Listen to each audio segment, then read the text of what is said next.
Well, hello there. Can you believe it? I have actually done 5 episodes of the profpilot flight training video series. I am quite surprised at my own dedication.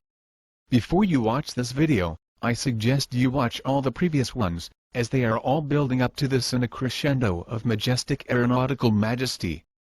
You can do this by visiting my YouTube channel page, or the profpilot blog. Alternatively, you can try and brave this all by itself, cold, and alone, without the warm, guiding hand of episodes 1 to 4. An aircraft primarily controls itself using its primary flight controls. These are the ailerons on the wings, the elevator on the horizontal stabilizer, and the rudder on the vertical stabilizer.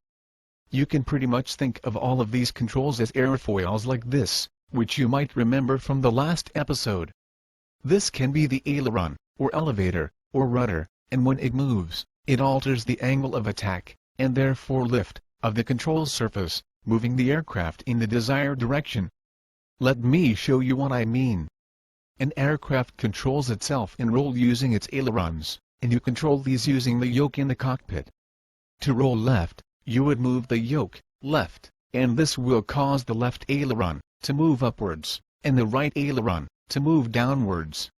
From the last video, you should remember that an aileron moving upwards decreases the angle of attack, and this will reduce the lift generated by the left wing. On the right wing, the aileron moves down, which increases the angle of attack, increasing the lift on the right wing. This imbalance of lift will cause the aircraft to roll to the left. Rolling to the right just reverses everything. Heave the yoke right, and the left aileron goes down, which increases angle of attack and lift on the left wing. The right aileron goes up, which decreases the angle of attack and lift on the right wing. So the aircraft will roll to the right. Next, we will look at the elevator. In this picture we are looking at the aircraft from the side. Here are the ailerons, and here is the elevator, and again, the yoke. To climb, you will pull the yoke backwards, which will move the elevator upwards. Looking at our friendly airfoil, we can see that this has the effect of decreasing the angle of attack so much that it actually causes lift to act downwards. This will push the tail down, and move the nose up, causing the aircraft to climb. To descend, you will push the yoke forwards, the elevator will move down, the angle of attack at the tail will increase, and this has the effect of increasing the lift at the tail. The tail will be lifted, which will push down the nose, and the aircraft will descend. Finally, the rudder. Looking at the aircraft from above, you can think of the combination of the vertical stabilizer and rudder like a vertical wing.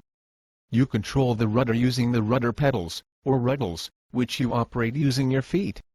These are usually found in the cockpit and not floating 6 feet to the right of the aircraft, as they are in this picture. Push the right pedal, and the rudder will move right. This will cause lift to act on the horizontal stabilizer in this direction, which will pull the tail over here.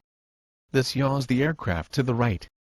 If you push the left rudder pedal, the rudder will move left. Lift then pulls the tail over this way, and the movement of the tail causes the aircraft to yaw in the desired direction. You can also have different setups with the primary flight controls where one surface can combine 2 of the above. A good example of this is Concorde, the finest aircraft ever constructed. Mainly because it was British. You can see it has no horizontal stabilizer, so there is nowhere for an elevator. It controls itself in pitch and in roll, using these elevons, which combine the functions of the elevator and the ailerons into one set of flight controls. They work by moving up and down together, like an elevator, for pitch control, or in opposite directions, to control and roll. Similarly, you can get a V-tail, like this Beechcraft Bonanza, which combines the elevator and the rudder. That's it for now. See you next time when we will cover the fascinating subject of secondary flight controls.